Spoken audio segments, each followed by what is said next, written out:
Sometimes the meanest dog has the gentlest heart, and sometimes the loneliest man needs exactly what everyone else has given up on. For 8 long years, a scarred dog named Bristle drove away every kind soul who tried to help him. He growled and snapped at anyone who came close, earning a reputation as the town's most dangerous stray. But Bristle wasn't mean. He was grieving. Then one winter morning, a lonely mountain man named Ezra found him following his trail through the snow. What Ezra discovered about this dog's past would change everything he thought he knew about loyalty and loss. Bristle had been protecting a secret so heartbreaking that he chose to live alone rather than risk loving again. But what happens when 2 wounded souls finally find the courage to trust? Before we jump back in, tell us where you're tuning in from. And if this story touches you, make sure you're subscribed, because tomorrow I've saved something extra special for you. The mountain town of Cedar Falls had seen its share of hard winters, but none quite like the one that settled in during the autumn of 1962. Snow came early that year, blanketing the pine-covered ridges in October and refusing to let go well into what should have been spring. It was the kind of winter that made folks huddle closer to their fires and speak in hushed tones about things better left alone. Ezra Boone had been living on Timber Ridge for near on 15 years, ever since he'd come back from Korea with more ghosts than a man ought to carry. His cabin sat tucked between towering pines, close enough to town that he could walk down for supplies when needed, but far enough up the mountain that visitors were rare and generally unwelcome. At 52, Ezra had grown comfortable with solitude. His weathered hands knew the rhythm of splitting wood, the careful dance of checking his trap lines, and the quiet satisfaction of a well-tended fire. The town below thought him odd, perhaps even touched in the head. They'd whisper about the hermit up on Timber Ridge who talked to himself and hadn't been seen with another soul in years. What they didn't understand was that Ezra preferred the honest company of wind through pine boughs to the complicated mess of human conversation. Trees didn't ask questions about the war. Mountains didn't require explanations for the way a man's hands sometimes shook when thunder rolled too close to artillery fire. His cabin was a testament to patience and practicality. Built from logs he'd felled and hewn himself, it sat solid against the mountain's shoulder, weathered grey as the rocks around it. Inside, everything had its place. Snowshoes hung by the door, traps oiled and ready on wooden pegs, shelves lined with mason jars full of preserved vegetables from his small garden. A stone fireplace dominated one wall, and beside it sat his most prized possession, a wooden rocking chair that had belonged to his grandmother, the only piece of furniture he'd brought from his old life. The chair held memories of evening stories and gentle hands that had smoothed away childhood fears. Sometimes, on the longest nights, Ezra would sit in that chair and remember what it felt like to be part of something larger than the echo of his own footsteps. But those moments passed quickly, replaced by the reliable comfort of routine and the certain knowledge that a man alone couldn't disappoint anyone but himself. Down in Cedar Falls, the townspeople had their own rhythms. Main Street stretched 4 blocks between the Methodist church on one end and old Pete Garrison's hardware store on the other. In between sat Mabel's Diner, the post office, Hendrick's General Store, and the barber shop where men gathered to solve the world's problems over coffee and complaints about the weather. It was the kind of place where everyone knew everyone else's business, and a stranger could be spotted from 3 blocks away.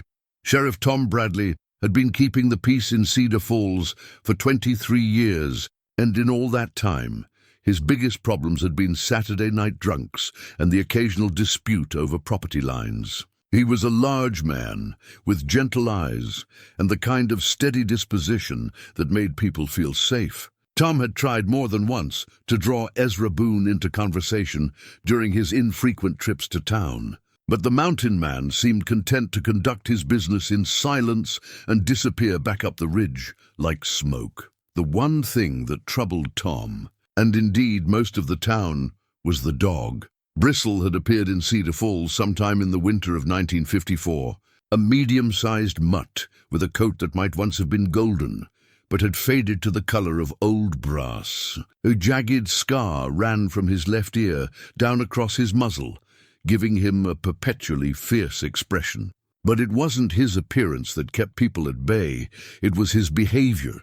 The dog had taken up residence in the narrow alley between Henderson's store and the barber shop, fashioning himself a shelter from discarded crates and canvas tarps. He survived on scraps thrown his way by soft-hearted souls, but woe to anyone who tried to approach with kindness. Bristle would bare his teeth, hackles rising, and emit a growl so menacing that even the bravest children learned to cross the street when they saw him.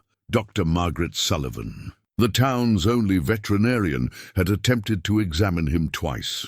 Both times, Bristle had cornered himself against a wall and snapped with such ferocity that she'd been forced to retreat. "That dog's been hurt bad," she told Tom Bradley after her second failed attempt. "Something's broken inside him that goes deeper than flesh and bone." The peculiar thing was, Bristle never actually bit anyone. For all his snarling and carrying on, he seemed content to frighten people away rather than cause real harm. Still, parents warned their children to stay clear, and most adults gave him a wide berth. Only Sarah Mitchell, who ran the bakery, continued to leave him scraps on a regular basis, though she was careful to set them down at a safe distance and retreat before he approached. "Every creature deserves compassion," Sarah would say when folks questioned her charity. "Even the ornery ones. Especially the ornery ones." Sarah was 73, with silver hair she kept pinned in a neat bun, and eyes that had seen enough of life to understand that meanness often grew from hurt. She'd lost her husband in the First War and her only son in the Second, yet somehow managed to greet each day with the kind of gentle determination that made fresh bread and hope seem equally possible. It was Sarah who first noticed that Bristle wore a collar beneath his matted fur, just a glimpse of leather, when he turned his head in a certain light. She'd mentioned it to Tom Bradley, who'd made a note to investigate when the opportunity arose. But opportunities to get close to Bristle were rare and generally ended with the dog's hasty retreat to whatever hidey-hole he'd claimed for the day. The winter of 1962 had been particularly hard on everyone, including Bristle. Sarah noticed he'd grown thinner, his ribs showing through his dull coat, despite her faithful offerings of day-old bread and meat scraps. The cold seemed to settle into his bones, making his movements stiff and pained. Yet still, he refused all overtures of help, maintaining his fierce independence, even as the snows deepened and the nights grew long.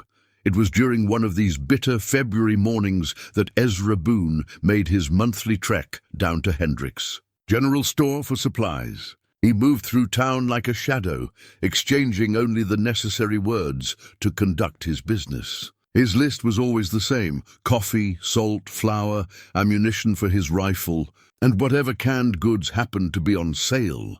Old man Hendricks had learned not to attempt conversation beyond the basic courtesies. Ezra would nod politely, pay an exact change, and disappear back up the mountain with his provisions loaded into a worn canvas pack. But that particular morning, as Ezra stepped out of the store into the bitter wind, he caught sight of something that made him pause. In the alley across the street, Bristle lay curled against the side of Henderson's building, his body shaking with cold. Snow had drifted around him during the night, and ice crystals clung to his whiskers. The dog's eyes were open, alert as always to any potential threat. But there was something different about him, a weariness that went beyond the effects of a hard winter. For a long moment, man and dog regarded each other across the width of Main Street. Ezra felt an unexpected stirring in his chest, a recognition of something familiar in the animal's stubborn isolation. Here was another creature that had learned to keep the world at bay, to trust in nothing but its own vigilance. Then the wind picked up, swirling snow between them, and Ezra turned away. He had his own survival to consider, his own carefully maintained boundaries to protect. Getting involved with a problem dog would only complicate the simple life he'd worked so hard to build. But as he climbed the mountain path toward home, his pack heavy with supplies, Ezra couldn't shake the image of those watchful eyes. There had been intelligence there, and pain, and something else, a quality he recognized from his own reflection in the cabin's single mirror. It was the look of someone who had learned that caring too much could cost everything. That night, sitting in his grandmother's rocking chair, with the fire crackling before him, Ezra found his thoughts returning again and again to the dog in the alley. Outside, the wind howled through the pines, rattling the cabin's windows and sending snow spiraling past in ghostly sheets. It was the kind of night that made a man grateful for solid walls and a warm hearth. The kind of night that no creature should have to endure alone. But Ezra had endured plenty of such nights himself, and he'd survived. The dog would either find a way to make it through the winter, or he wouldn't. That was the way of things in the mountains. Harsh, perhaps, but honest. Nature didn't soften its lessons for anyone, human or animal. Still, as he banked the fire and prepared for bed, Ezra found himself listening to the wind with unusual attention, wondering if somewhere in its voice he might hear the sounds of a creature in distress. He told himself it was foolishness, this sudden concern for a dog he'd seen only once. He had enough ghosts of his own to tend without adding new ones to the collection, but sleep was slow in coming that night, and when it finally arrived, it brought dreams of dark alleys and watchful eyes, of snow falling endlessly on a world where every living thing learned to fend for itself or perish in the trying. 3 days after their first encounter, Ezra found the dog following him. He'd left the cabin before dawn to check his trap lines, moving through the forest with the quiet efficiency of long practice. The snow was deep but manageable, and his snowshoes carried him steadily along the familiar routes he'd carved through the wilderness over 15 years of mountain living. The morning was crisp and still, with that particular quality of silence that comes only with fresh snowfall. It was at the third trap, a steel-jawed contraption set beside a game trail near Willow Creek, that Ezra first sensed he wasn't alone. The trap was empty, but something had disturbed the snow around it. Bootprints, perhaps, though they seemed too small. He knelt to examine the marks more closely, and that's when he caught the scent dog, recent, and somewhere behind him, the faintest sound of breathing that wasn't his own. Ezra straightened slowly, careful not to make any sudden movements. In his peripheral vision, he caught a flash of bronze-colored fur, approximately 50 yards back along his trail. When he turned his head for a direct look, the shape melted behind a cluster of snow-laden pines. "I know you're there," Ezra said quietly, his voice carrying easily in the thin mountain air. "Been following me since the ridge line, haven't you?" No response, but he hadn't expected one. Ezra continued his work, checking the remaining traps with deliberate normalcy while remaining acutely aware of his shadow. The dog, and he was certain now it was Bristle, maintained his distance but never lost the trail. When Ezra paused to reset a sprung trap, he could feel those watchful eyes upon him. When he moved forward, soft paw steps followed in the snow behind. By the time Ezra completed his circuit and turned toward home, nearly 3 hours had passed. His mysterious companion had neither approached nor retreated, maintaining the same careful distance, like a wild thing uncertain whether to flee or investigate further. The behavior puzzled Ezra. In his experience, dogs were either friendly or fearful, social creatures that either sought human company or avoided it entirely. This calculated surveillance was something else entirely. Halfway up the ridge toward his cabin, Ezra made a decision that surprised even him. He stopped beside a fallen log, brushed the snow from its surface, and sat down. From his pack, he withdrew a piece of jerky, part of his midday meal, and placed it on the log beside him. Then he waited. The forest held its breath. Somewhere in the trees behind him, Ezra could sense movement, a shifting of position, as the dog tried to understand this unexpected development. Minutes passed. A jay called from high in the pines. The wind stirred the snow-heavy branches with a sound like whispered secrets. Then, barely audible above the forest's quiet symphony, came the soft crunch of careful footsteps. Ezra kept his eyes fixed ahead, his body relaxed and still. The footsteps approached with agonizing caution, pausing frequently, ready for instant retreat. Closer, closer still. The jerky disappeared from the log with hardly a sound. Ezra allowed himself a small smile, but didn't turn around. After several more minutes, he shouldered his pack and continued up the mountain. The following footsteps resumed, perhaps a bit closer than before. This became their pattern over the following week. Each morning, Ezra would set out to check his traps, and each morning Bristle would appear somewhere along the trail to follow at a distance. The dog's tracking skills were impressive. He moved through the forest with minimal disturbance, reading Ezra's intended route with uncanny accuracy. Sometimes Ezra would catch glimpses of golden fur between the trees. Other times, only the faint sound of breathing or the occasional displaced pebble revealed his companion's presence. And each day, at some point during the journey, Ezra would pause and leave food, never making a show of it, never turning to watch, simply placing jerky or hardtack somewhere visible and continuing on his way. The offerings always vanished, though Ezra never saw the dog take them. On the seventh day, something changed. Ezra was crouched beside Willow Creek, examining tracks in the mud where the water ran too fast to freeze, when a low growl froze him in place. Not from behind him, where Bristle typically maintained his vigil, but from ahead. The sound was deep and threatening, punctuated by the distinctive snuffling that could only mean one thing: bear. Ezra's blood chilled. A bear this time of year would be hungry, desperate, and unpredictable. Slowly, he reached for the rifle slung across his back, his movements careful and controlled. The growling continued closer now, and through the trees, he caught sight of a massive dark shape, moving with surprising speed for something that should have been hibernating. The bear emerged from the underbrush 30 yards downstream, a huge black bear, gaunt from winter's hunger, its small eyes fixed on Ezra with predatory intent. It reared up on its hind legs, standing nearly 8 feet tall, and released a roar that echoed off the surrounding ridges. Ezra brought his rifle to bear, knowing even as he did that a clean shot would be difficult from his crouched position. The bear dropped to all fours and charged, covering ground with terrifying speed. Ezra had perhaps 3 seconds to aim, fire, and pray his shot found its mark.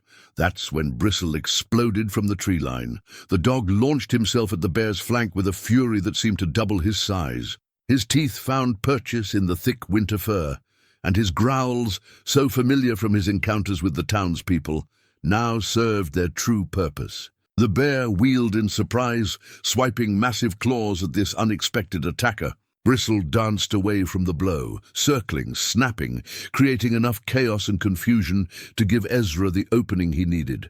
The rifle shot cracked through the forest like thunder. The bear staggered, wounded but not killed, and turned its rage toward this new threat. Ezra worked the bolt action, chambering another round, but Bristle was already moving again.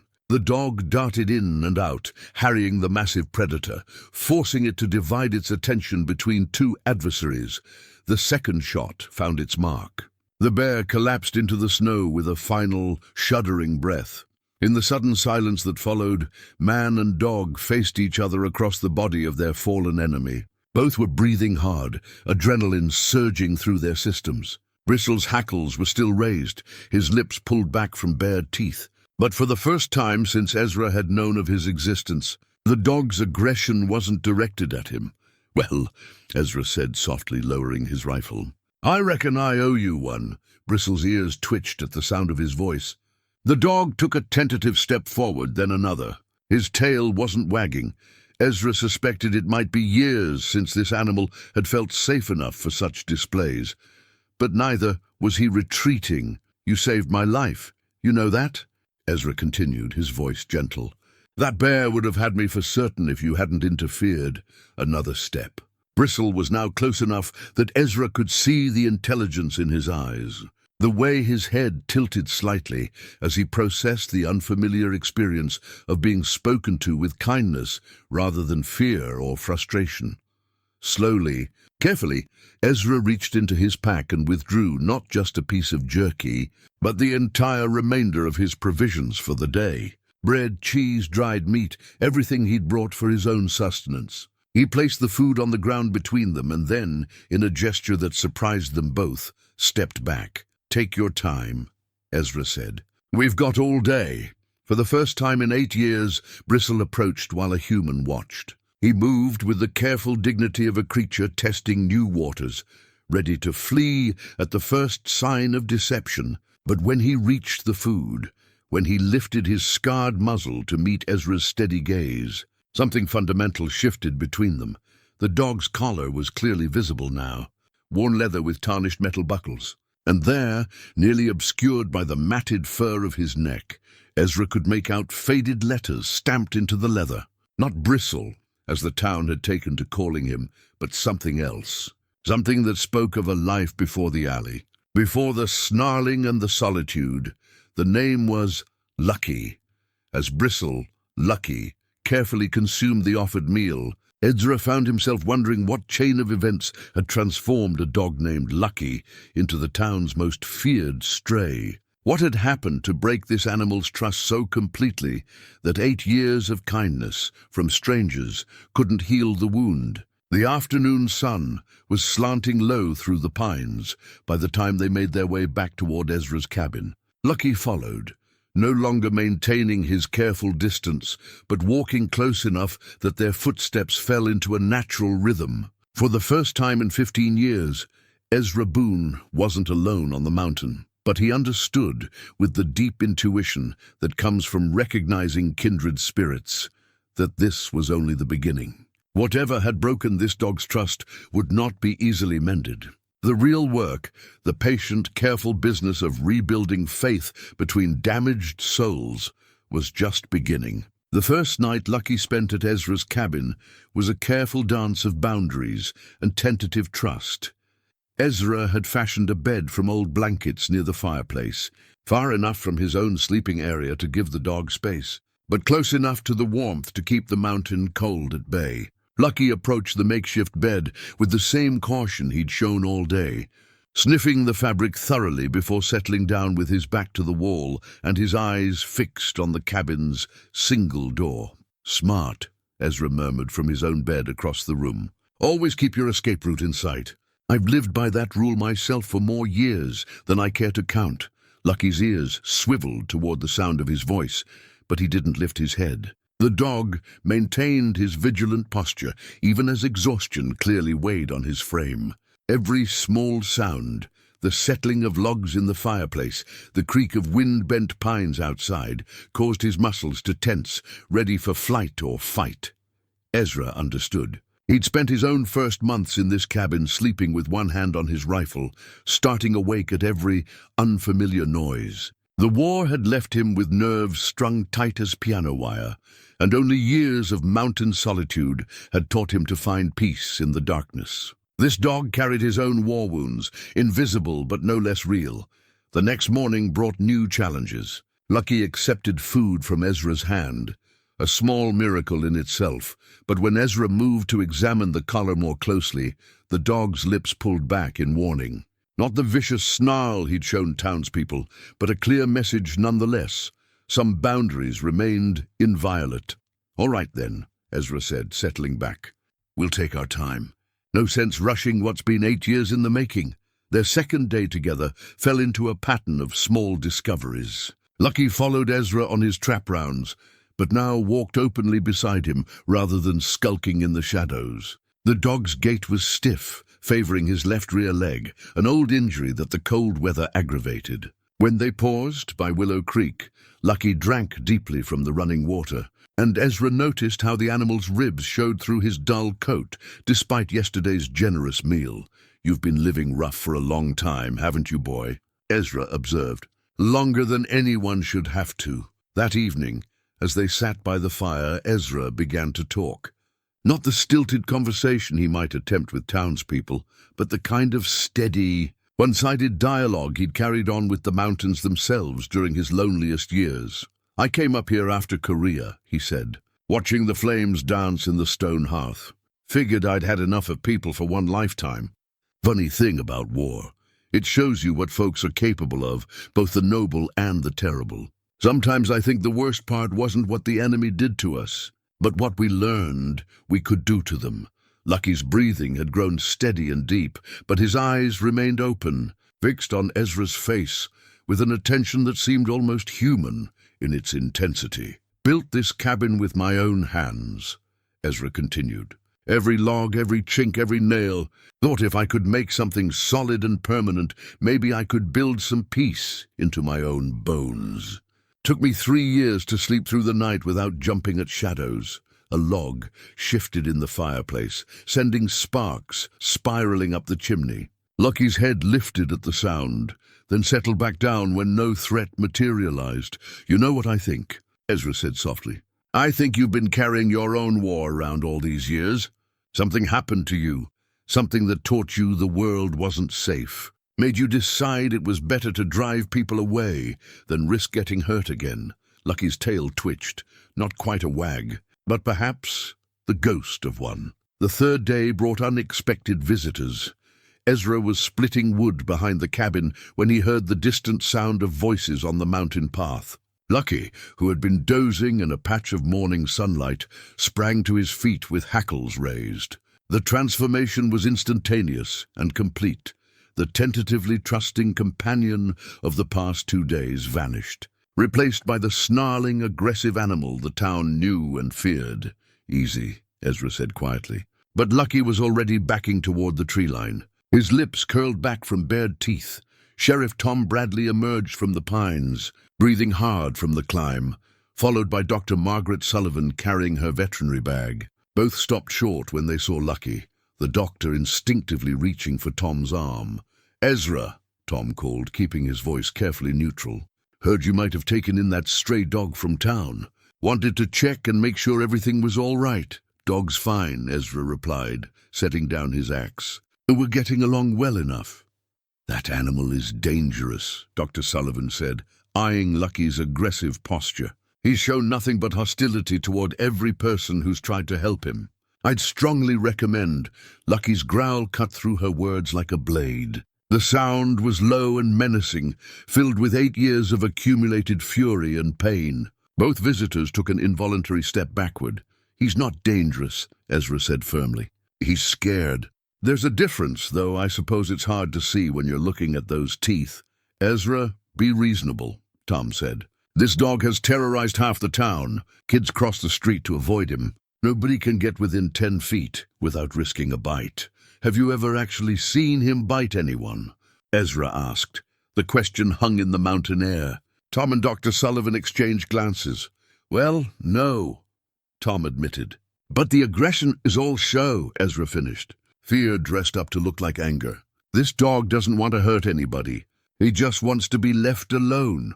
Lucky had retreated to the edge of the clearing, his body coiled for flight, but his eyes never leaving the intruders. Ezra could see the war being fought behind those intelligent eyes, the desire to run warring with something else, something new. Trust, perhaps, in the man who had fed him and spoken to him with kindness. "I appreciate your concern," Ezra said, his tone making it clear the conversation was over. "But Lucky and I will work things out in our own time." "Lucky?" Dr. Sullivan asked, surprised. Ezra gestured toward the dog's collar. "Name on his tag." Whoever he belonged to before called him Lucky. The revelation seemed to settle something in both visitors. A dog with a name, with a past, was somehow more than just a dangerous stray. He was someone's loss, someone's grief given teeth and claws. "If you change your mind," Tom said finally, "or if there's any trouble—" "There won't be," Ezra said with quiet certainty. After the visitors left, it took nearly an hour for Lucky to emerge from the tree line. When he finally approached the cabin, his movements were stiff with residual tension. Ezra was waiting on the front porch, a bowl of fresh water beside him. "They meant well," Ezra said as Lucky cautiously drank. "Most people do, even when they don't understand what they're looking at." Lucky finished drinking and settled beside the porch steps, close enough to Ezra to feel his presence, but positioned for a quick escape if needed. It was progress, of a sort. The dog had chosen to return rather than disappear into the wilderness. That night, as they sat by the fire again, Ezra found himself studying the collar more carefully. The leather was old and worn, the metal fittings tarnished with age. There were other markings besides the name, scratches and scars that spoke of a hard life, of brambles and rough use. But beneath the damage, he could make out what looked like an address, the letters so faded they were barely legible. Cedar Falls, he was almost certain, and numbers that might be a street address. Someone in town had loved this dog once. Someone had given him the name Lucky and fitted him with a collar and considered him family. The question that haunted Ezra as he drifted off to sleep was simple but profound. What had happened to drive them apart? The mystery of Lucky's past began to consume Ezra's thoughts in ways he hadn't expected. For 15 years, he'd lived contentedly without puzzles to solve or questions that demanded answers. His world had been reduced to the basic necessities of survival: food, shelter, warmth, safety. But now, watching Lucky flinch at sudden sounds or wake from sleep with a start, Ezra found himself hungry for understanding. A week after the sheriff's visit, Ezra made a decision that surprised even him. He would go into town and ask questions. The prospect filled him with dread. Cedar Falls represented everything he'd fled after the war: curious eyes, well-meaning questions, the exhausting pretense of normalcy. But Lucky deserved better than a life built on fear and suspicion. If there were answers to be found about the dog's past, Ezra would find them. "Stay close to the cabin," he told Lucky as he prepared for the journey down the mountain. "I'll be back before dark." Lucky watched from the porch as Ezra shouldered his pack, those intelligent eyes seeming to understand that this departure was different from the routine trap checks. When Ezra reached the tree line and looked back, the dog was still sitting exactly where he'd left him, as faithful as any promise. The walk to town gave Ezra time to plan his approach. Direct questions would raise suspicions about his sudden interest in the dog's history. Better to let conversations flow naturally, to listen more than he spoke. Sarah Mitchell at the bakery seemed his best starting point. She'd been feeding Lucky for years and might remember details others had forgotten. The bell above Sarah's door chimed as Ezra entered, and the elderly woman looked up from her work with genuine surprise. In all his years of coming to town for supplies, he never once entered her shop. "Ezra Boone," she said warmly, wiping flour-dusted hands on her apron. "What a pleasant surprise. What can I do for you?" "Heard you make the finest apple pie in 3 counties, Ezra said, the social lie coming easier than expected. "Thought I might try a slice." Sarah's face lit up with pleasure. She cut him a generous portion and poured coffee without being asked, settling into the chair across from him with the easy familiarity of someone who understood loneliness. "How are you managing up on the ridge?" she asked. "This winter's been harder than most. Getting by well enough," Ezra replied. "Actually, I've got some company now. That dog from the alley, Lucky. He's taken up residence at my place." Sarah's eyebrows rose in surprise. "That old boy followed you home?" "Well, I'll be. They've been leaving him scraps for years, but he never let anyone get close." "How on earth did you manage it?" "Patience, mostly. And we helped each other out of a tight spot with a bear." Ezra took a bite of pie, buying time to frame his next question carefully. "You know anything about where he came from originally? That collar he wears looks like it's seen some years." Sarah's expression grew thoughtful, and she was quiet for so long that Ezra wondered if he'd pushed too hard. Finally, she spoke, her voice soft with old sadness. "There was a family," she said slowly. "The Hendersons, no relation to the store Hendersons. They lived on Maple Street, in a little white house with blue shutters. Jim Henderson worked at the sawmill, and his wife Ellen taught school. They had 2 children, a boy named Michael who would be grown now, and a little girl named Annie." Ezra felt something cold settle in his stomach. Sarah's use of the past tense spoke volumes. "They had a dog," Sarah continued. "Golden retriever mix, friendly as the day is long. Used to walk the children to school every morning, wait for them in the afternoon. Ellen called him Lucky, because she said he brought nothing but good fortune to their house. What happened to them? Ezra asked quietly. Sarah's hands trembled slightly as she reached for her coffee cup. House fire. December of 1954, just before Christmas. Started in the kitchen chimney, they think. Spread so fast there wasn't time to... She stopped, unable to finish the sentence. The pieces fell into place with horrible clarity. The winter Lucky had first appeared in town. The way he'd flinched from fire in Ezra's cabin those first few nights. The collar bearing a Cedar Falls address that no longer existed. The whole family. Ezra managed. Jim and Ellen, yes. The children were staying at Ellen's sister's house that night. She lived over in Millfield. They'd gone to visit for the weekend. Sarah wiped her eyes with the corner of her apron. Those poor children lost everything.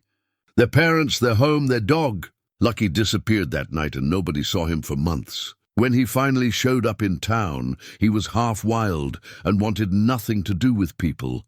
The weight of understanding settled on Ezra's shoulders like a stone. Lucky hadn't been abandoned or mistreated by cruel owners. He'd watched his family die, had failed to save them despite all his loyalty and love. The aggression, the isolation, the refusal to let anyone close. It wasn't just fear. It was guilt. The children, Ezra said. What became of them? Michael and Annie went to live with their aunt in Millfield. Last I heard, Michael joined the army right out of high school.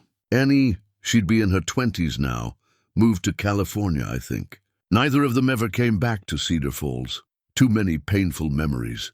Ezra finished his pie in thoughtful silence, processing this revelation. Lucky had spent 8 years blaming himself for a tragedy no dog could have prevented.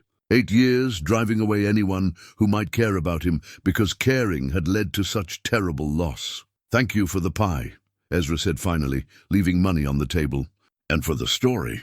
I'll take good care of him. Sarah smiled through her tears. I believe you will. That dog's been waiting a long time for someone who understands. The walk back up the mountain seemed longer than usual, each step carrying Ezra deeper into contemplation. He thought about the weight of survivor's guilt, the way it could twist a soul into shapes never intended by nature. He'd carried his own version of it home from Korea, the knowledge that he'd lived while better men had died. That chance and luck had spared him from the fate of his brothers in arms. Lucky was waiting exactly where Ezra had left him. But the dog's relief at his return was visible in every line of his body. His tail gave a tentative wag, and he followed Ezra into the cabin with steps that seemed lighter than before. That evening, as they sat by the fire, Ezra spoke the truth aloud for the first time. I know what happened to your family. Lucky, I know about the fire, and I know you think it was somehow your fault. Lucky's head lifted sharply, his eyes wide with something that might have been recognition. But it wasn't, Ezra continued gently.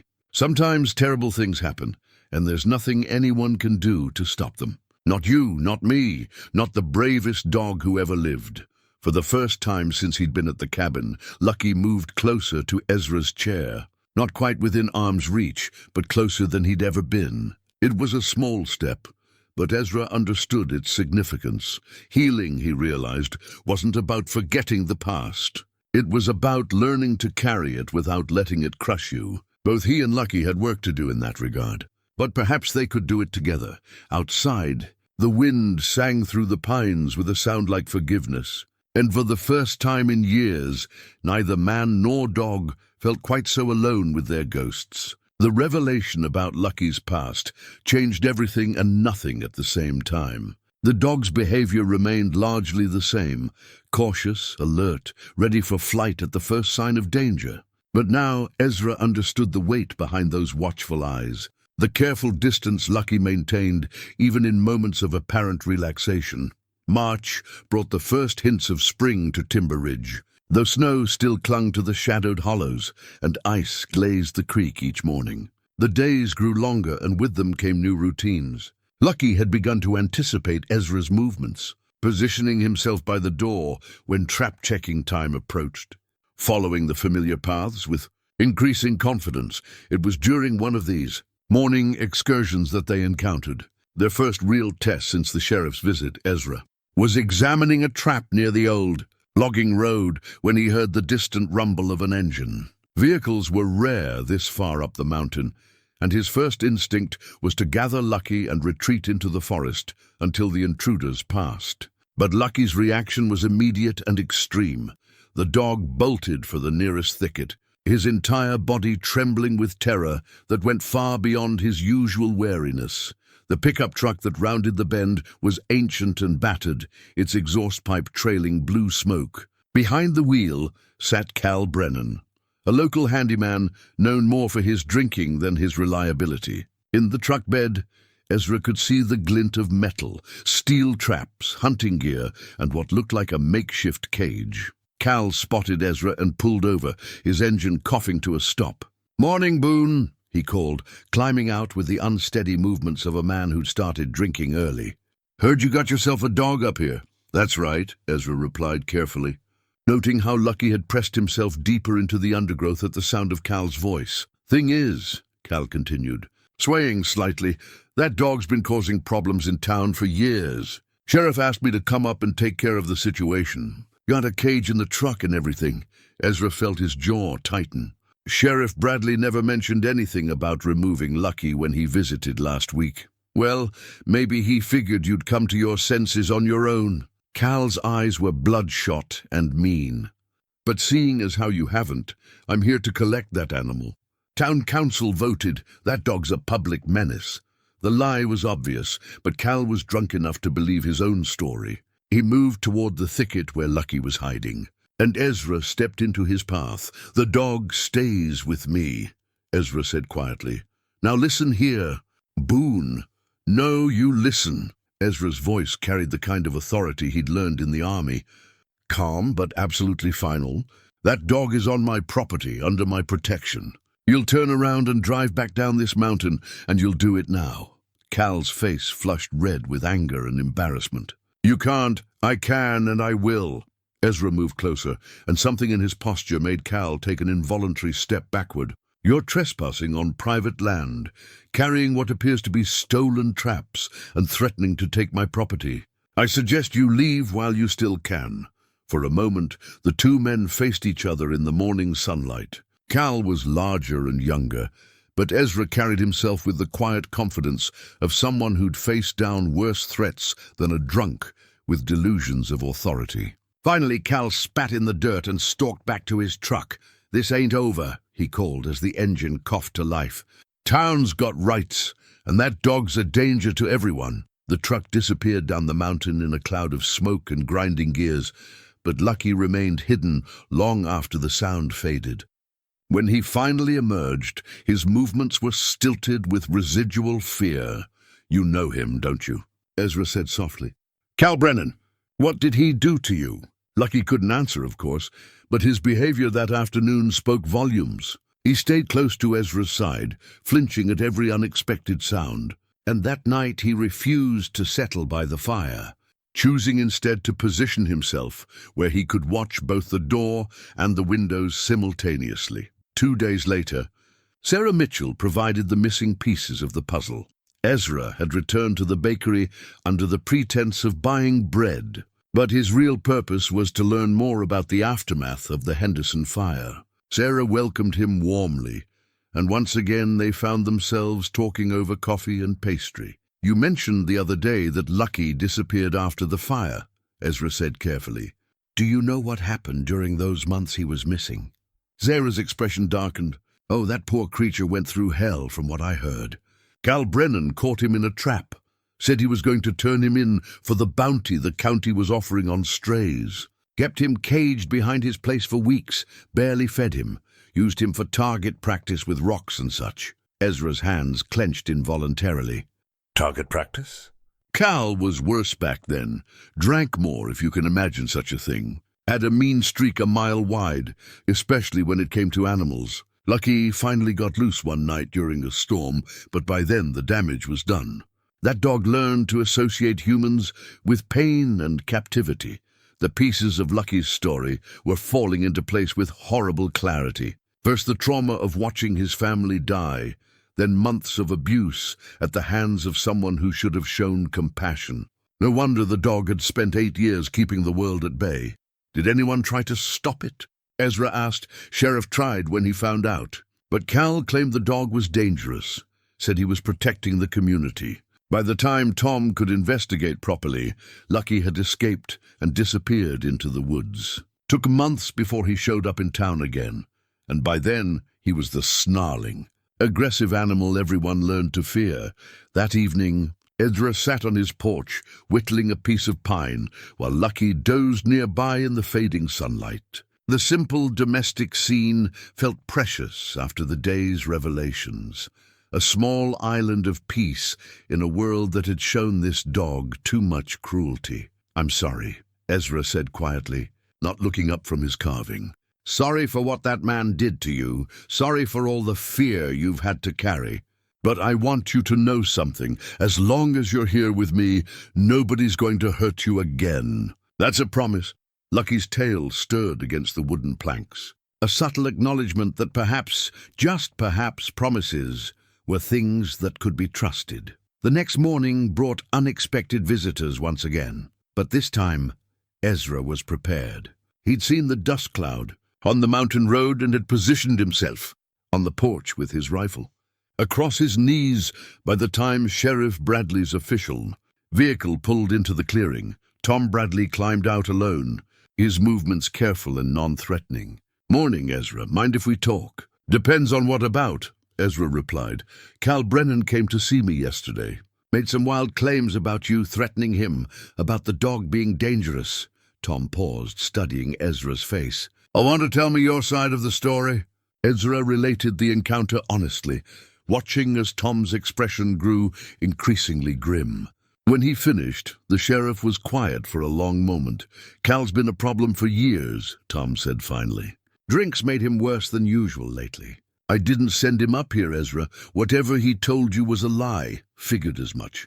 That said, I am concerned about the dog. Not because I think he's dangerous, but because I think he might be in danger. Cal's not the type to let a grudge go, especially when he's been embarrassed." Lucky had been watching from the cabin doorway, and at the mention of danger, his ears flattened against his skull. Ezra felt a protective anger rise in his chest, an emotion he hadn't experienced in years. "What are you suggesting?" Ezra asked. "Keep your eyes open. Maybe consider coming down to town more often. Let people see that the dog's not the monster they've made him out to be. Sometimes the best protection is proof that the fear was never justified in the first place." After the sheriff left, Ezra found himself contemplating a possibility that would have been unthinkable just weeks before. Taking Lucky to town meant risking everything they'd built together. The fragile trust, the slowly healing wounds, the safe haven they'd created on the mountain. But it also meant the chance for something more. Redemption, acceptance, perhaps even peace. The decision, when it came, felt as natural as breathing. Lucky had saved his life once, had trusted him with secrets too painful for words. Now it was Ezra's turn to take a leap of faith. They would go to town together, man and dog, and face whatever came with the quiet courage that both had learned in their separate battles with the world. The decision to bring Lucky to town required weeks of preparation. Ezra understood that for the dog, Cedar Falls wasn't just a place. It was a collection of painful memories wrapped in the scents and sounds of trauma. Every step down the mountain would be a choice between trust and terror. They started small. Each morning, instead of heading directly to the trap lines, Ezra would guide their walk closer to the road that led to town. Lucky's anxiety was palpable at first, his hackles rising at the distant sound of traffic, his body tensing with the urge to flee. But Ezra's patient presence provided an anchor, a steady voice in the chaos of memory. "Easy, boy," Ezra would murmur when Lucky froze at some half-remembered sound. "We're just walking." Nothing more than that. Gradually, they extended their range. A quarter-mile down the mountain road, then a half-mile. Lucky's confidence grew in increments so small they were barely measurable. But Ezra had learned the value of patience from his own long healing. It was during one of these exploratory walks that they encountered Dr. Margaret Sullivan on her way up the mountain. Her car rounded the bend slowly, and she pulled over when she saw them, rolling down her window with obvious curiosity. Lucky immediately positioned himself behind Ezra, not fleeing, but clearly ready to do so at the first sign of threat. "Ezra," Dr. Sullivan called softly, "I see you've made remarkable progress with him." "He's made the progress," Ezra replied. "I just provided the space for it." Dr. Sullivan studied Lucky with professional interest, noting how the dog's posture had changed since their last encounter.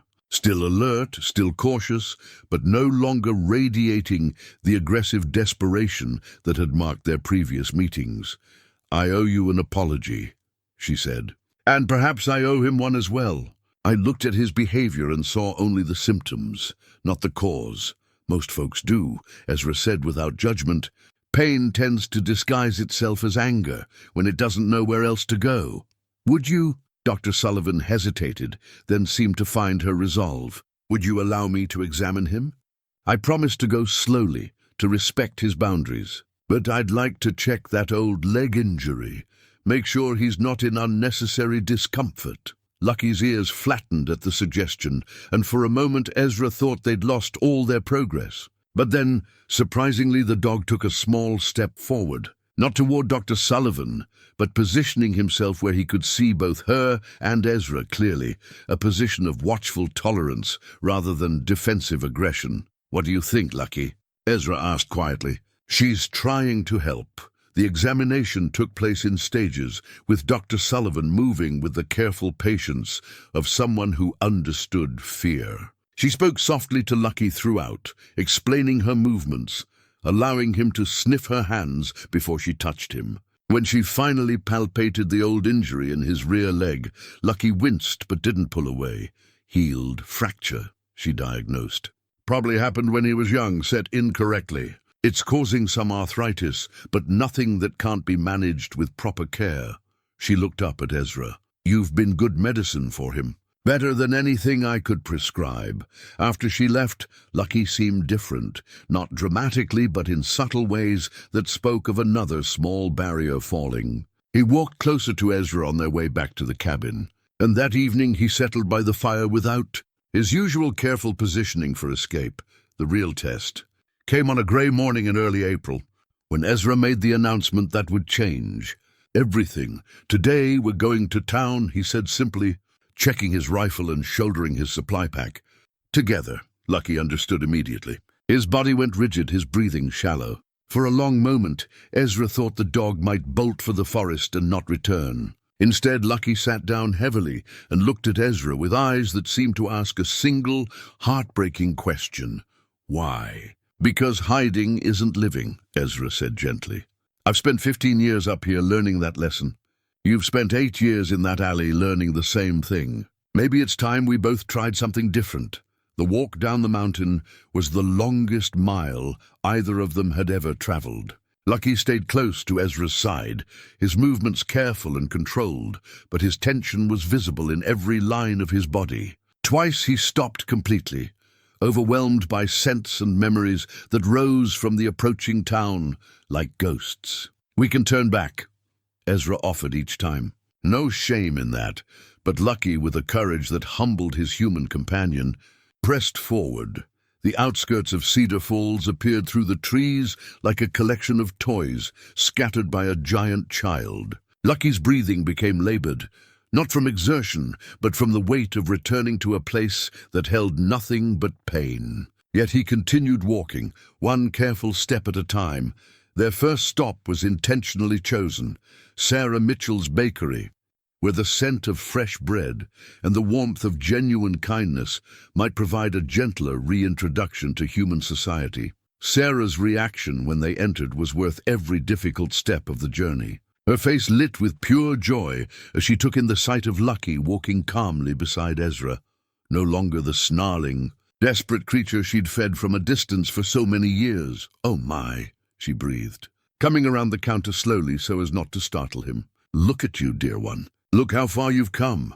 Lucky's tail gave a tentative wag, the first Ezra had seen since the dog had been at the cabin. It was a small thing, barely a flutter, but Sarah noticed it and smiled as if she'd witnessed a miracle. "Would you like to try giving him something?" Ezra suggested, pulling a piece of jerky from his pocket. Sarah took the offering with hands that trembled slightly, whether from age or emotion, Ezra couldn't tell. She knelt slowly, holding the treat at arm's length, and spoke in the gentle voice she'd probably used with countless frightened children over the years. "Hello, Lucky, I'm Sarah. I've been hoping to meet you properly for such a long time." Lucky approached with infinite caution, his nose twitching as he processed the complex mixture of scents, flour and sugar and vanilla, but underneath it all, the honest smell of someone who had shown him kindness, even when he couldn't accept it. He took the jerky from her fingers with the gentleness of a creature who remembered, somewhere beneath all the fear and pain, what it meant to be loved. "There's a good boy," Sarah whispered, tears streaming down her cheeks. "There's my brave good boy."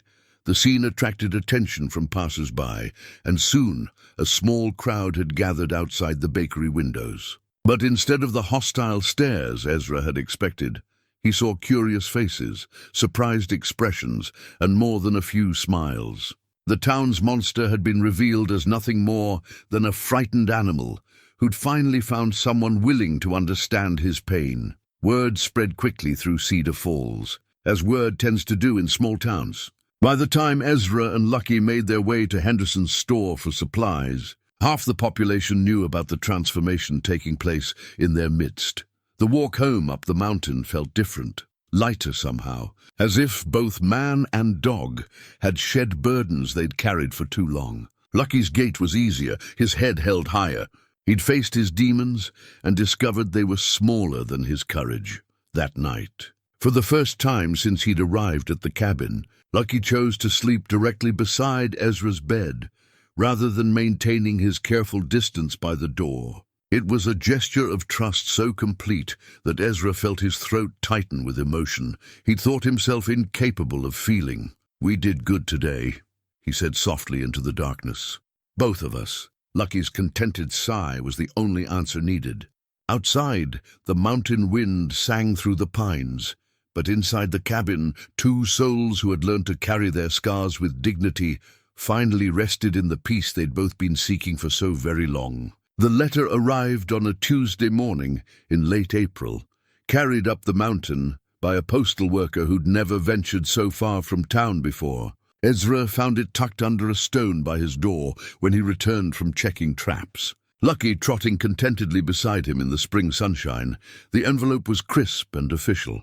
Bearing the return address of a law firm in California, Ezra studied it with the same wariness he'd once reserved for unfamiliar sounds in the Korean countryside. In his experience, official correspondence rarely brought good news. Inside the cabin, with Lucky settled by the fire, Ezra carefully opened the letter. The letterhead read, "Morrison, Daniels and Associates, Attorneys at Law," and the contents made his blood run cold.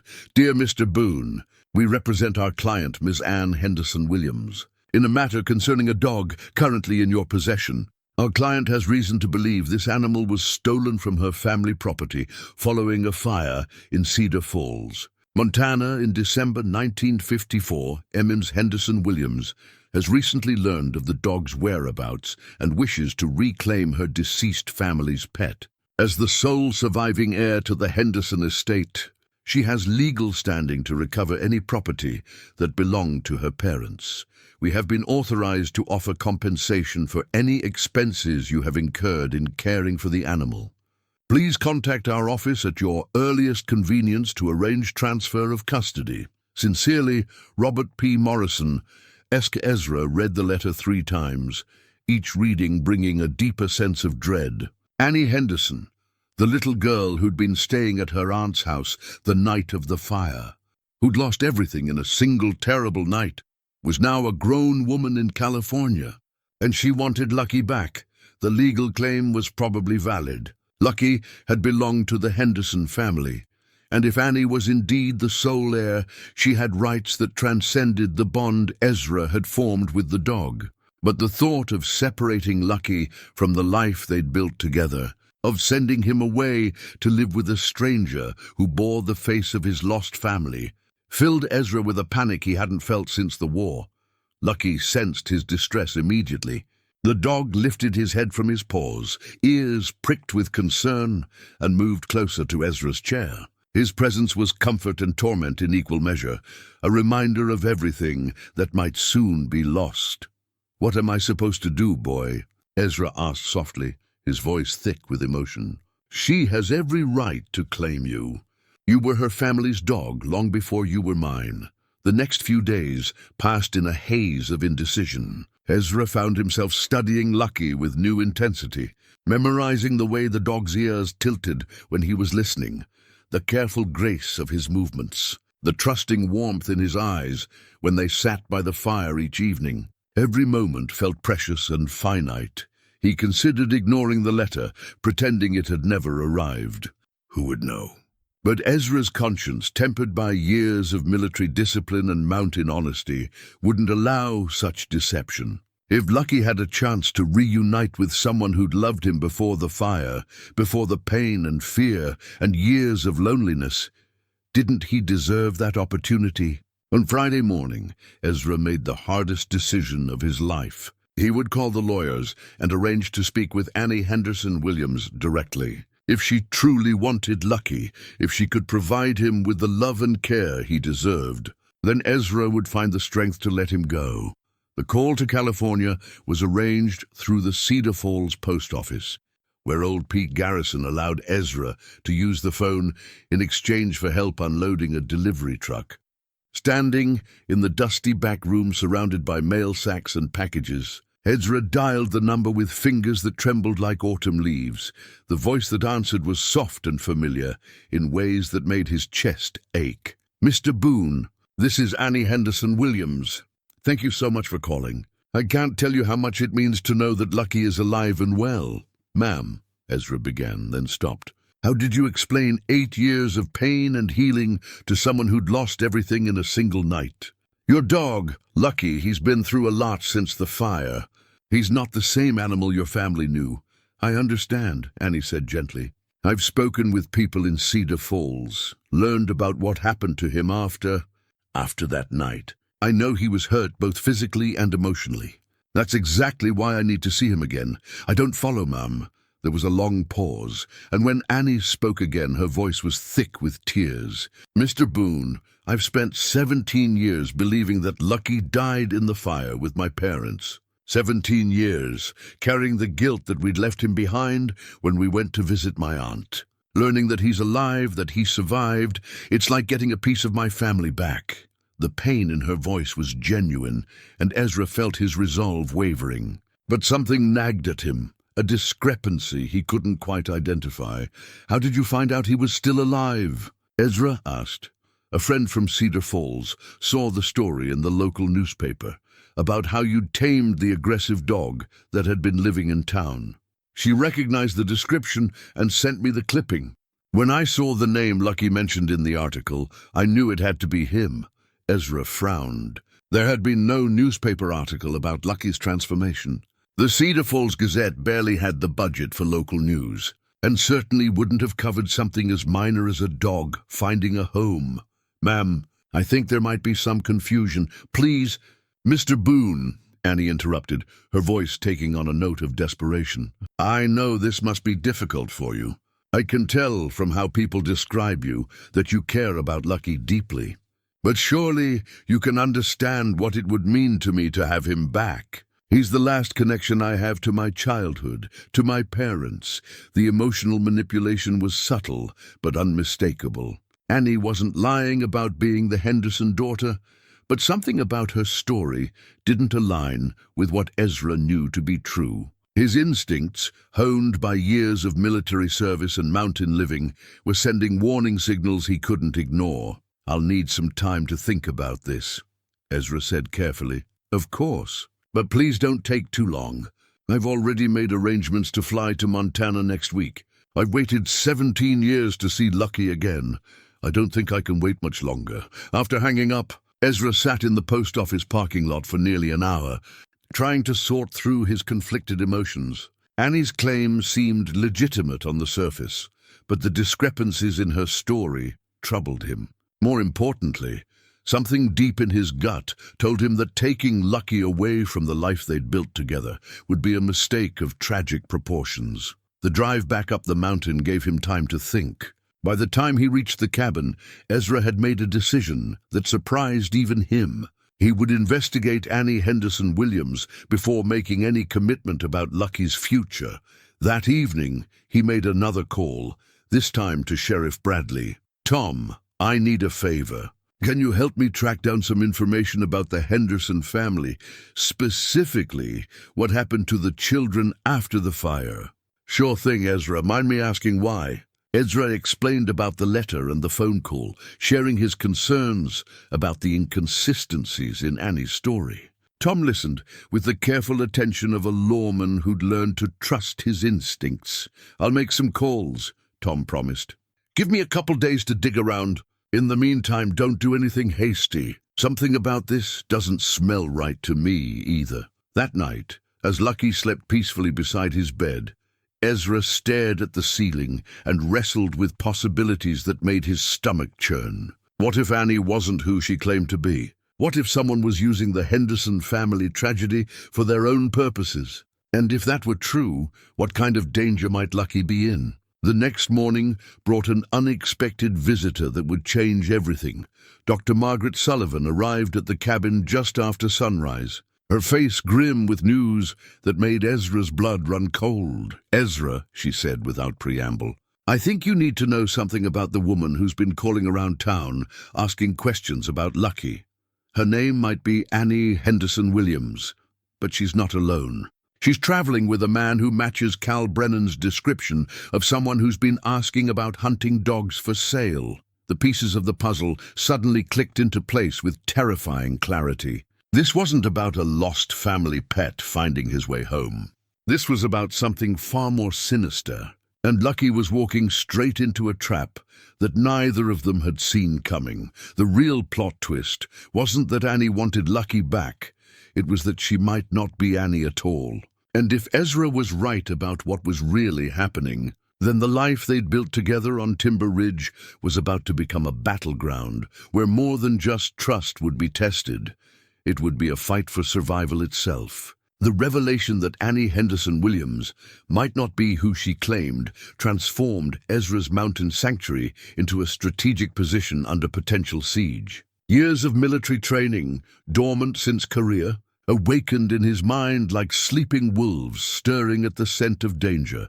"Tell me everything," Ezra said to Dr. Sullivan as they sat at his kitchen table.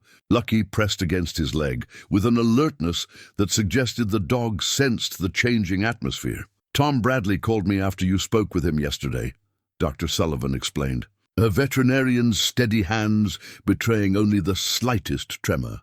"He'd been making inquiries about the Henderson children, and what he found doesn't match the story you were told." She pulled a manila folder from her bag, spreading several documents across the worn wooden surface. "Michael Henderson, the son, died in Vietnam in 1968. Ann Henderson, she never married, never took the name Williams, died in a car accident in Sacramento 3 years ago. There is no surviving Henderson family member." The words hit Ezra like a physical blow. Lucky whined softly, pressing closer as if trying to share whatever burden his human companion was carrying. "Then who? We don't know yet. But Tom did some checking with airlines and rental car companies. A woman calling herself Ann Henderson Williams flew into Missoula 2 days ago, accompanied by a man named Carl Brenner." "Sound familiar?" Ezra's jaw tightened. "Cal Brennan's been using aliases now." "Apparently. And here's the thing that should worry us most. They rented a van equipped with animal transport cages. Professional grade, the kind used for large, potentially dangerous dogs." The implications crashed over Ezra like an avalanche. This wasn't about reuniting a family pet with a loving owner. This was about something far more sinister, kidnapping possibly, or worse. The fake Annie had researched Lucky's story well enough to craft a convincing emotional appeal, but she'd made enough small mistakes to raise suspicions in someone trained to notice inconsistencies. "What's their end game?" Ezra asked, though part of him already knew the answer. Tom thinks it might be connected to those illegal fighting operations that have been cropping up in neighboring states. A dog with Lucky's appearance and proven aggression history would be valuable to the wrong kind of people. Ezra felt his blood turn to ice. The thought of Lucky being forced back into a life of violence and terror after everything he'd overcome was unbearable. But worse was the realization that he'd almost handed the dog over willingly, trusting in legal documents and emotional appeals that were nothing more than elaborate lies. "When are they supposed to arrive?" he asked.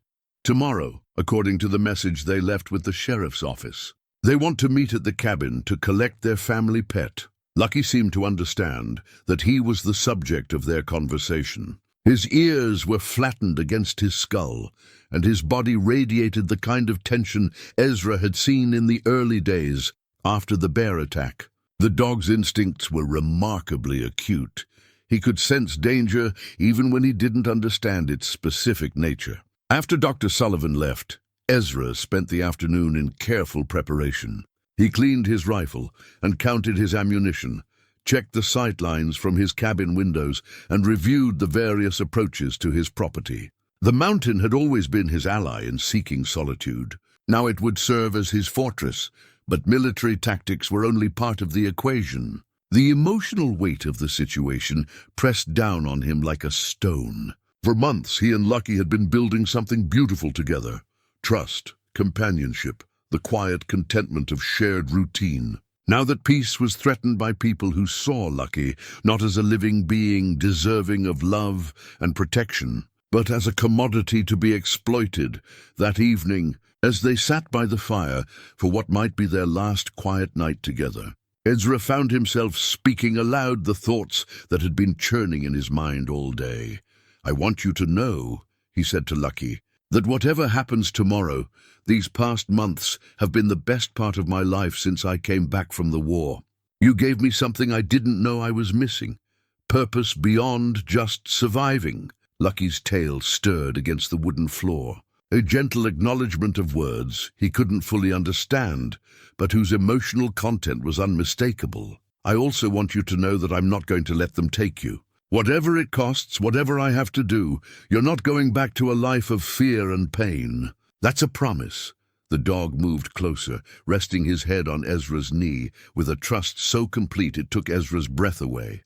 This was the same animal who'd spent 8 years driving away every kindness, who'd learned to survive by expecting the worst from everyone he encountered. The transformation wasn't just remarkable, it was sacred, and Ezra would defend it with his life if necessary. Sleep came fitfully that night. Ezra dozed in his chair by the dying fire, rifle across his lap, while Lucky maintained his own vigilant watch by the door. They were like sentries guarding something precious against forces that neither fully understood, but both recognized as deadly. Dawn broke grey and cold over Timber Ridge, with clouds promising rain before the day was through. Ezra had been awake since before sunrise, checking and rechecking his preparations, when he heard the distant sound of a vehicle laboring up the mountain road. Lucky heard it too, his hackles rising as the engine noise grew closer. But instead of the cowering fear he'd shown during Cal's previous visit, the dog positioned himself beside Ezra with the alert readiness of a soldier preparing for battle. The van that emerged from the tree line was exactly what Dr. Sullivan had described. White, commercial grade, with reinforced rear doors and small ventilation windows that spoke of its intended cargo. 2 people sat in the front seats, a woman with carefully styled blonde hair and a man whose bulk and bearing matched Cal Brennan's description perfectly. They parked 50 yards from the cabin, well outside easy rifle range, but close enough for conversation. The woman emerged first, carrying herself with the practiced confidence of someone accustomed to getting her way through charm and manipulation. She was perhaps 35, attractive in a calculated way, wearing clothes expensive enough to suggest success, but practical enough for mountain travel. The man who joined her was definitely Cal Brennan, though he'd cleaned himself up considerably since his last visit to the mountain. His movements were more controlled, his demeanor more professional, but Ezra could see the same mean-spirited cruelty lurking behind his eyes. "Mr. Boone," the woman called, her voice carrying the false warmth of a practiced liar. "I'm Ann Henderson Williams. We spoke on the phone. I've come for my dog." Ezra stepped onto his porch, rifle held casually but unmistakably ready. Lucky emerged beside him, no longer the cowering creature who'd hidden during Cal's previous visit. The dog's posture was alert but controlled, as if he'd finally learned the difference between justified caution and paralyzing fear. "I'm afraid there's been a misunderstanding," Ezra called back. "Ann Henderson died 3 years ago in Sacramento. Want to try a different story?" The woman's facade cracked slightly, her smile becoming more predatory than charming. "I think you're confused, Mr. Boone. I have legal documents proving my identity and my claim to the animal." "Forged documents don't impress me much," Ezra replied. "And neither do men who torture animals for sport. Why don't you and Mr. Brenner there climb back in your van and head down the mountain before this gets unpleasant?" Cal stepped forward, his hand moving toward something concealed beneath his jacket. "Now listen here, you crazy old fool." "I wouldn't," Ezra said quietly, his rifle shifting to a more purposeful angle. "I spent 3 years in Korea, learning how to deal with people who threaten what I care about. The skills haven't faded as much as you might hope." The confrontation hung balanced on a knife's edge. The fake Annie was clearly calculating odds and options, while Cal seemed to be struggling with the unfamiliar experience of facing someone who wasn't intimidated by his brutish presence. Lucky, meanwhile, had begun to growl, not the terrified snarling of his early days, but the deep, purposeful warning of a dog who'd finally learned when to fight and when to flee. He'd chosen his side in this conflict, and he was prepared to defend it with everything he had. "This doesn't have to be difficult," the woman said, her voice losing its false sweetness. "We know you've grown attached to the animal, and we're prepared to compensate you generously for your emotional investment." "The dog's not for sale," Ezra replied. "Not for any price. Everything's for sale, Mr. Boone. It's just a matter of finding the right currency. For some people it's money. For others—" She gestured meaningfully toward Cal, whose hand remained near his concealed weapon. "For others, it's the promise of avoiding unpleasant consequences." The threat was now explicit. Ezra felt his military training take full control, assessing angles and distances, calculating the precise moment when talking would end and shooting would begin. Beside him, Lucky tensed with the same anticipation. 2 warriors preparing to defend the sanctuary they'd built together against forces that would destroy everything they'd worked to create. The storm that had been building all morning chose that moment to break, sending the first heavy drops of rain spattering against the cabin roof. It seemed fitting somehow, as if the mountain itself was preparing for the battle that was about to determine the fate of 2 souls who'd found in each other the peace that had eluded them for so long. "Last chance," Ezra said, his voice carrying the quiet authority of someone who'd made peace with violence when necessity demanded it. "Walk away now, or face the consequences of your choices." The woman's smile turned cold as winter stone. "I'm afraid we can't do that, Mr. Boone. You see, we've come too far and invested too much to leave empty-handed. But don't worry, this will all be over very soon."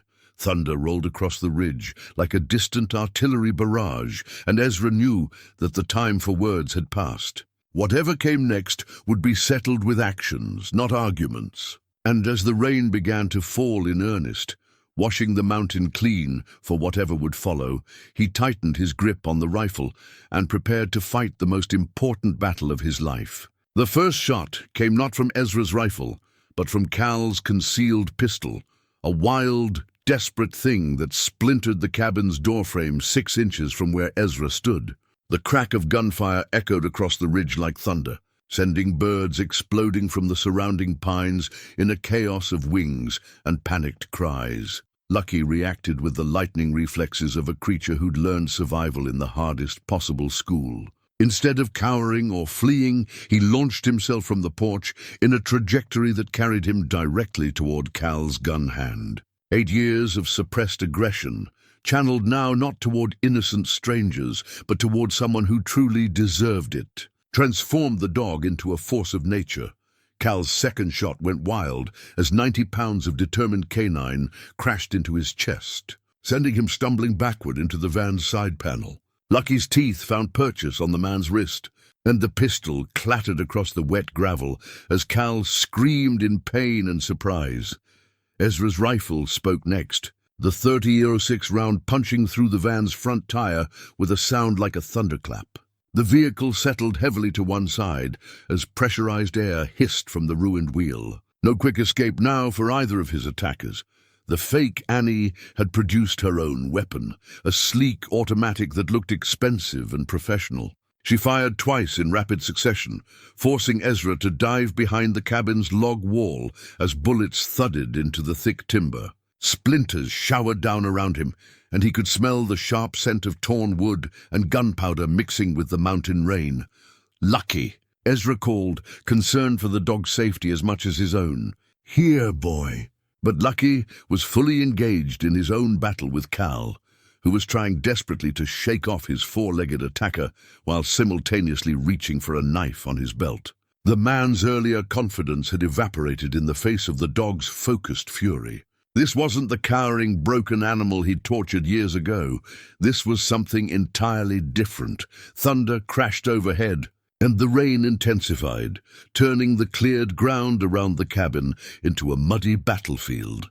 Ezra used the noise as cover to move to a better position, circling around the cabin's corner to get a cleaner shot at the woman. His boots slipped on the wet grass, but 15 years of mountain living had taught him how to move silently, even in difficult conditions. The fake Annie was advancing on the cabin, her weapon held in a professional two-handed grip that spoke of training and experience. This wasn't some amateur criminal. She moved with the calculated precision of someone who'd done this kind of work before. "Give it up, Boone," she called over the storm. "You're outnumbered and outgunned. Hand over the dog, and nobody else has to get hurt." "The dog's name is Lucky," Ezra replied from his new position behind a stack of split firewood. "And the only person getting hurt today is going to be anyone who tries to take him." He punctuated his words with another rifle shot, this one aimed at the van's engine block. The heavy slug punched through the hood with a satisfying crash of metal, and steam began pouring from the radiator. Even if they managed to overpower him, his attackers wouldn't be driving down the mountain any time soon. Lucky's battle with Cal had moved away from the van. The two adversaries circling each other in the muddy clearing like gladiators in some ancient arena. Cal had managed to draw his knife, but the dog's speed and agility made him a difficult target. Every time the man lunged forward, Lucky would dart aside, snapping at exposed flesh before dancing back out of range. "Get that damn dog," the woman screamed at her partner. "I'm not leaving here empty-handed." But Cal was discovering what Ezra had learned months ago. Lucky wasn't just any dog. He was intelligent, determined, and fighting now not from fear but from loyalty. Every feint and strike was calculated, every movement purposeful. The years of surviving on the streets had honed instincts that served him well in this deadly game. Ezra saw his opportunity when the fake Annie moved to get a better angle on Lucky's position. She'd focused so intently on the dog that she'd momentarily forgotten about the man with the rifle. He rose from behind the firewood pile, water streaming from his hair and beard. The .30-06 steady in his experienced hands.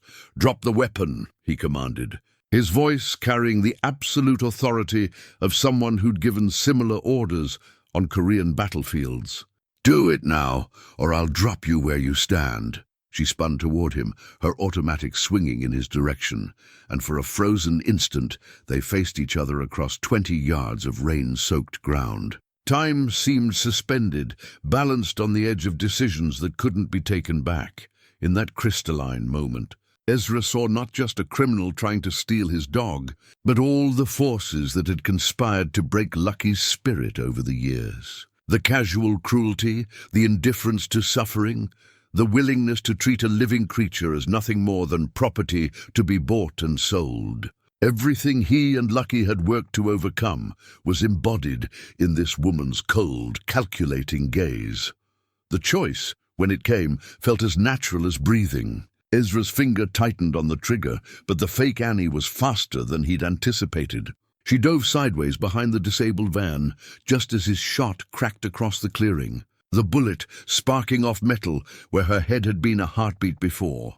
The woman's return fire forced Ezra back behind the firewood, splinters and bark flying as automatic rounds chewed into his cover. She was laying down suppressive fire now, trying to pin him in place while she maneuvered for a better position. Professional tactics that confirmed his suspicions about her background, but she'd made a crucial error in her calculations. In focusing on Ezra as the primary threat, she'd forgotten that Lucky was still engaged with her partner, and the dog's battle with Cal was reaching its own violent conclusion. Cal had managed to corner Lucky against a fallen log, his knife gleaming in the stormlight as he prepared for what he thought would be a killing stroke. But the dog had learned patience along with courage during his months with Ezra. Instead of panicking or retreating, Lucky waited until Cal committed to his attack, then moved with the fluid grace of a creature born to survive. The knife slashed empty air as Lucky twisted aside, then drove forward with the full power of his haunches. His teeth found Cal's throat with surgical precision, and the man's scream of triumph turned to one of terror as he realized his mistake. They went down together in the mud, rolling and thrashing, but the outcome was no longer in doubt. Cal had underestimated his opponent one final time, and the price for that miscalculation was absolute. The fake Annie's automatic fire ceased abruptly as she heard her partner's death cry. In the sudden silence that followed, broken only by the drumming of rain on metal and wood, she seemed to realize for the first time that her carefully planned operation was collapsing around her. "Cal," she called, her voice carrying a note of uncertainty that hadn't been there before. "Cal, answer me!" Lucky emerged from behind the fallen log, his golden coat darkened with rain and mud, his eyes burning with the righteous fury of someone who'd finally found a worthy target for years of suppressed rage. He looked toward the van where the woman was hiding, and his growl carried clearly across the clearing, not the desperate snarl of a cornered animal, but the controlled warning of a predator who'd tasted victory and found it satisfying. "Your partner's not going to answer," Ezra called out, moving to a new position while she was distracted. "He made the same mistake you're making, thinking Lucky was still the broken animal you could bully and abuse. This isn't over," she shouted back, but there was desperation in her voice now. "I've got friends who know where I am. If I don't check in, then they'll find 2 bodies in a disabled van," Ezra interrupted, his rifle trained on the vehicle's rear corner where he'd last seen movement. "Your choice how this ends, but it ends here either way." Thunder rolled across the mountain, and in its wake came the distant sound of engines laboring up the steep road. Multiple vehicles, moving fast despite the treacherous conditions. For a moment Ezra's heart sank. Reinforcements for the criminals would tip the odds beyond any hope of victory. But then Lucky's posture changed, his aggressive stance shifting to one of alert anticipation rather than defensive preparation. The dog's remarkable hearing had identified something in those approaching engines that Ezra's human ears couldn't detect. Sheriff Bradley's patrol car was the first to burst into the clearing, followed closely by Dr. Sullivan's vehicle and 2 state police cruisers.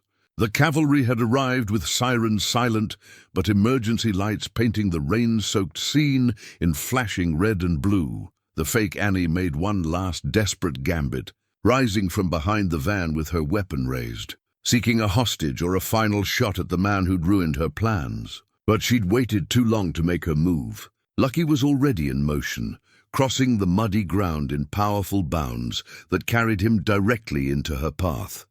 She tried to swing her gun toward the approaching dog, but Lucky had learned the value of surprise from his human companion. He hit her low and hard, driving her backward into the van's side panel with enough force to crack ribs. The automatic flew from her hands, skittering across the wet gravel to land at Sheriff Bradley's feet.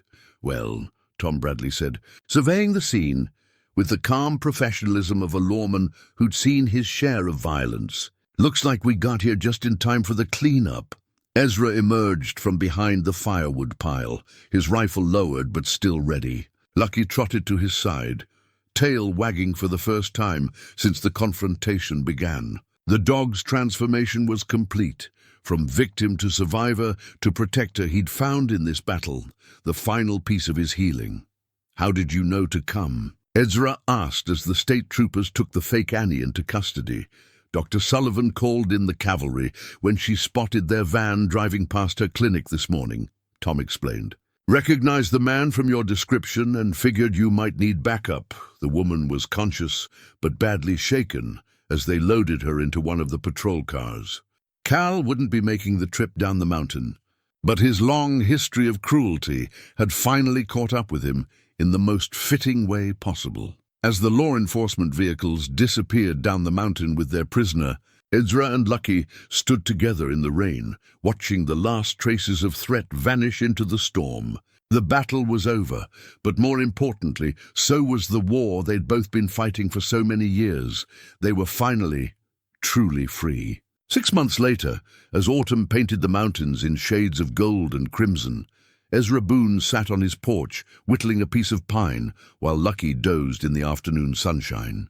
The scene had become as familiar as breathing, but it carried a depth of contentment that neither man nor dog had thought possible in their darker years. The events of that stormy April day had changed everything, though perhaps not in ways that outside observers might have expected. The fake Annie, whose real name turned out to be Rebecca Marshall, a wanted fugitive with connections to illegal animal fighting rings across 3 states, was serving 15 years in the state penitentiary.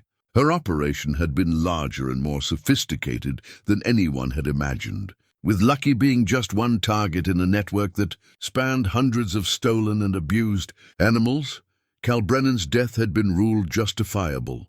Homicide, after a thorough investigation, revealed his long history of animal cruelty and his role in the attempted kidnapping.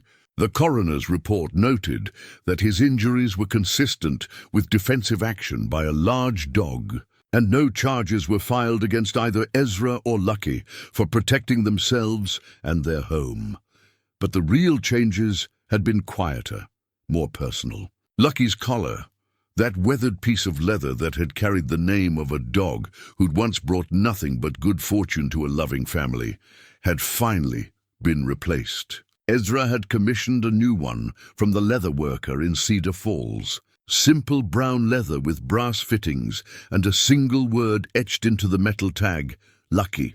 Not because he'd forgotten the dog's tragic past, but because he'd finally understood that carrying grief forever wasn't honoring the dead, it was imprisoning the living. Lucky would always remember the family he'd lost, but he didn't have to spend the rest of his life being defined by that loss. The transformation in their relationship with the town had been equally remarkable.